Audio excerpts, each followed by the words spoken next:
স্বপ্ন বাঁচিয়ে রাখতে লিভারপুলের দরকার এক অসম্ভব রাত। 2 গোলের ঘাটতি, সামনে ইউরোপ সেরা এক প্রতিপক্ষ। তারপরও আশা ছাড়ছে না অ্যানফিল্ড। কঠিন চ্যালেঞ্জের সামনে লিভারপুল চ্যাম্পিয়ন্স লিগ কোয়ার্টার ফাইনালের দ্বিতীয় লেগে পিছিয়ে থেকে পিএসজির বিপক্ষে মাঠে নামছে ইংলিশম্যানরা। ফ্রান্সে প্রথম লেগে 2-0 গোলে হেরে বেশ চাপিয়ে আছে অলরেডস। আর দারুণ জয়ে সুবিধাজনক অবস্থানে বর্তমান চ্যাম্পিয়নরা। তবে অ্যানফিল্ড মানে ভিন্ন এক গল্প। গত 2 মৌসুমে চ্যাম্পিয়ন্স লিগে নিজেদের মাঠে 10 ম্যাচের 8টিতেই জয় পেয়েছে লিভারপুল।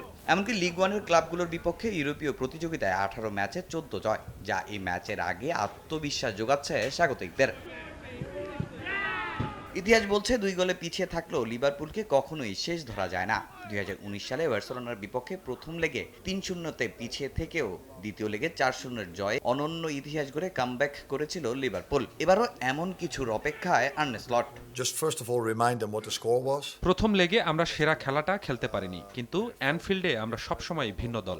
আমাদের সমর্থকরা এখানে সবচেয়ে বড় শক্তি। তাদের সমর্থন পেলে এই ম্যাচে যে কোনো কিছু সম্ভব। 2 গোল পিছিয়ে থাকা অবশ্যই কঠিন, কিন্তু আমরা বিশ্বাস করি এই স্টেডিয়ামে অসম্ভব বলে কিছুই নেই। অন্যদিকে পিএসজির জন্য ইতিহাস ততটা স্বস্তির নয়। তারা এর আগে 3 বার 2 গোল বা তার বেশি লিড নিয়েও চ্যাম্পিয়ন্স লিগ থেকে বিদায় নিয়েছে। তাই লিড থাকলেও পুরোপুরি চিন্তামুক্ত হওয়ার সুযোগ নেই লুইস এনরিকের। আমরা প্রথম লেগে ভালো ফল পেয়েছি, কিন্তু কাজ এখনো শেষ হয়নি। অ্যানফিল্ডে খেলা সবসময় কঠিন। লিভারপুল খুবই বিপজ্জনক দল, বিশেষ করে যখন তারা আক্রমণে ওঠে। আমাদের শান্ত থাকতে হবে, নিজেদের খেলাটা খেলতে হবে এবং সুযোগ পেলেই ম্যাচ শেষ করে দিতে হবে।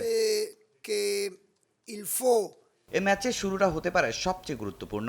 দ্রুত একটা গোল পেলে ম্যাচে ফিরতে পারবে লিভারপুল, সঙ্গে সময় যত বাড়বে চাপ তত বাড়বে পিএসজির উপর। মিডফিল্ডে ডোমিনিক সোবোসলাই এবং আক্রমণে ফ্লোরিন উইটজের পারফরমেন্স নির্ধারণ করতে পারে ম্যাচের গতি। অন্যদিকে পিএসজির বড় শক্তি তাদের দ্রুত কাউন্টার অ্যাটাক। একটি অ্যাওয়ে গোলই প্রায় শেষ করে দিতে পারে লিভারপুলের স্বপ্ন। এখন দেখার বিষয় অ্যানফিল্ডের এই ম্যাচ শেষ পর্যন্ত কাদের পক্ষে যায়। তামিম হোসেন, সময় সংবাদ।